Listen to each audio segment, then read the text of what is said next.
Everybody, welcome to class 111. We're going to talk a little bit about measuring electric field strength today. So, if there is an electrostatic force on an object, that means that there is an electric field at that point,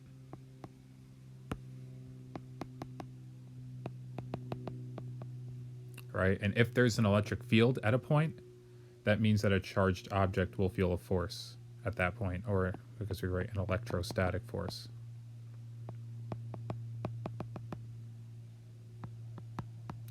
Now, here's our equation for electric field. Electric field is equal to electrostatic force divided by Q, the charge.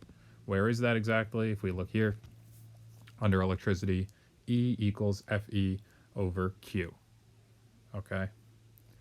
There are different variations of that formula. You may have noticed the last class, the simulation was using units of volts per meter. Might just be worth noting, though you don't have to use, and you'll never have to use this equation, electric field is equal to voltage divided by distance. That's for the electric field between two plates, but you're never really going to have to know that. All right, so between two plates. You'll never really have to use that formula. The one over here, this is the one we're going to be using primarily. So Q is the charge of, the charge of the particle that's feeling the force. All right, measured in coulombs. Fe is the electrostatic force measured in newtons. And E is the electric field measured in newtons per coulomb, or volts per meter, but we're going to use almost exclusively newtons per coulomb. So it's a pretty simple formula, but let's just do some practice with it. So it says in the diagram below, an electron, write that down right away, electron. So what's Q if it's an electron? Negative 1.6 times 10 to the negative 19 coulombs. All right, a potential difference. Don't worry about what that is right now. It's not really important, but I'll write it down. V is potential difference voltage, 40 volts. Potential difference is just a fancy way to write voltage. We'll talk more about that a little bit later. And the electrostatic force is 2 times 10 to the negative 15 newtons. Now, it's so important to write the units here and write down your givens. It kind of guides you in the right direction. Right, and we're looking for the electric field strength. So it looks like E equals Fe over Q. We have Fe, 2 times 10 to the negative 15 newtons. And we have negative 1.6 times 10 to the negative 19 coulombs. Notice how they ask us for magnitudes, so the negative doesn't really matter.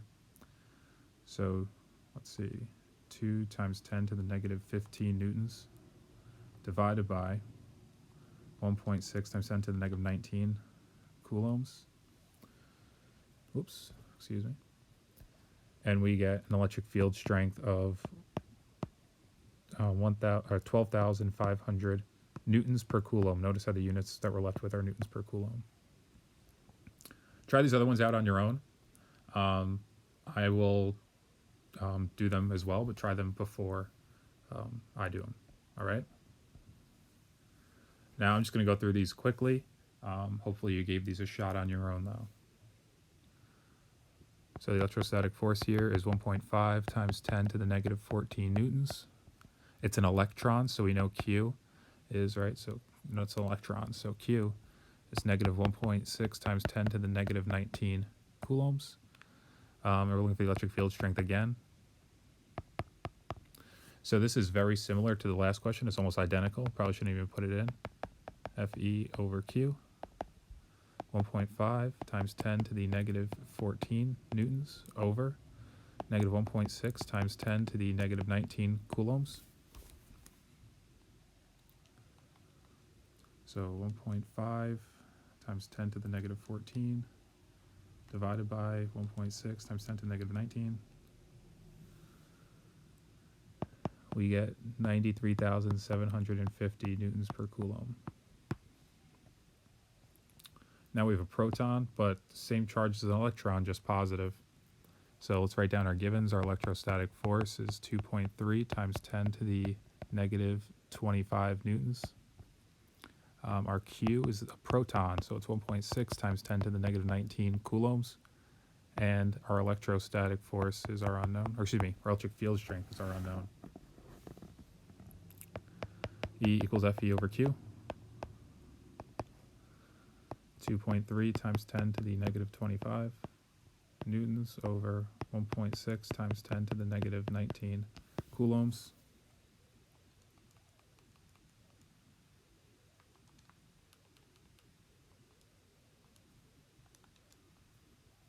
We get a really small number here. I'm getting 1.44 times 10 to the negative 6th newtons per coulomb. Just kind of looking through my math here for all these, but I think we got them right. All right, so the next one here, I don't think I'm going to do the work for it. I'm just going to put down the answer, but make sure you know how to show the work.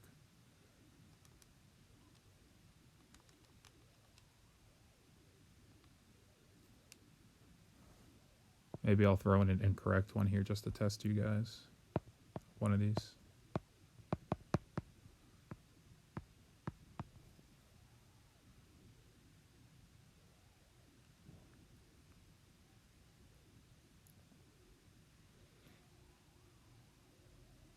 Oh, this one's looking for Q, so this one's a little bit different. So you're going to need some rearranging here. I'll help you with this one because this one's a little bit more challenging. So our electric field strength is 2,000 newtons per coulomb. If you don't notice that that's 2,000, what you can do is just type 2 times 10 to the third in your calculator, and it'll tell you that it's 2,000. Our electrostatic force is 3 times 10 to the negative 3 newtons, and Q is our unknown. So E equals Fe over Q. You can rearrange this first. I'm not going to because we generally, in our class, we don't do that, but it is preferable to isolate Q first. But we're not going to do that right now. So we're going to do 2,000. I'm going to leave the units out for now. Equals 0.003 over Q. So you cross multiply and effectively you get 0.03 divided by 2,000.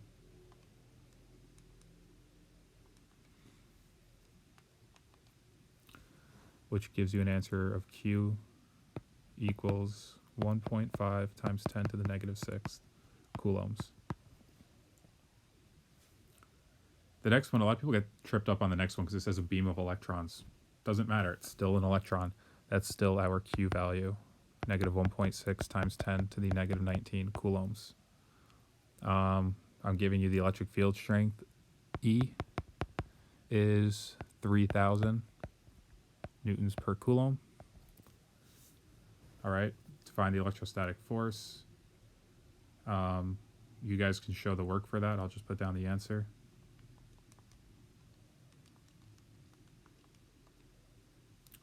Should have gotten, and it wants magnitude to make it positive, 4.8 times 10 to the negative 16 newtons. Just double checking that.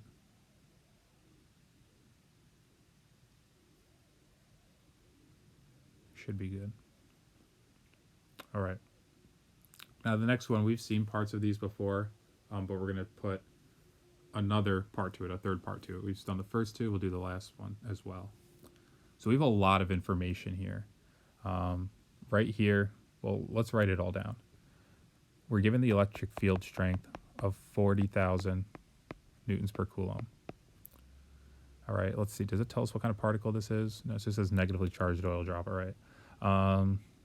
It gives us the mass. So we did this first part before, but we'll do it again. 1.96 times 10 to the negative 15 kilograms. Okay, so that's all we're given. So what's the gravitational force? Well, remember, Fg equals mg near Earth's surface, right? So our mass is 1.96 times 10 to the negative 15 kilograms. And our good friend little g, 9.8 meters per second squared.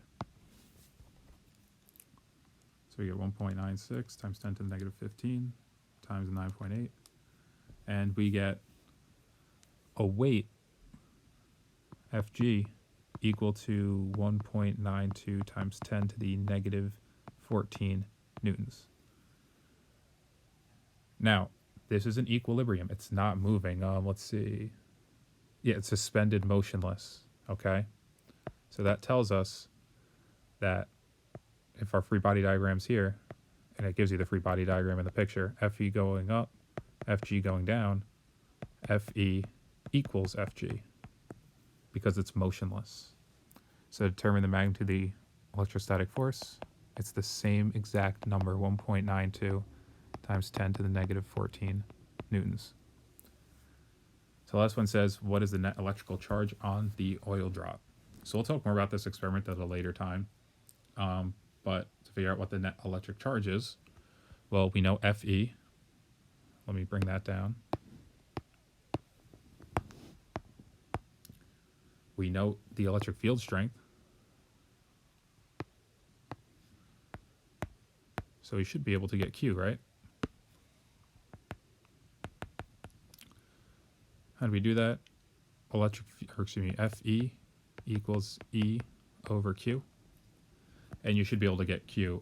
You're going to have to do that for your exit ticket. Your exit ticket, your Google form is basically take a picture of all your work for this section here, like my screen, show all your work. You don't have to print this out. You can use a blank piece of paper. And I also want to see your answer for number 5. The whole thing turning in will be worth 5 points of the 10 like it usually is. But getting the right answer with units to number 5 is worth 1 of those points. So solve for Q there. And if you have any questions, shoot me an email.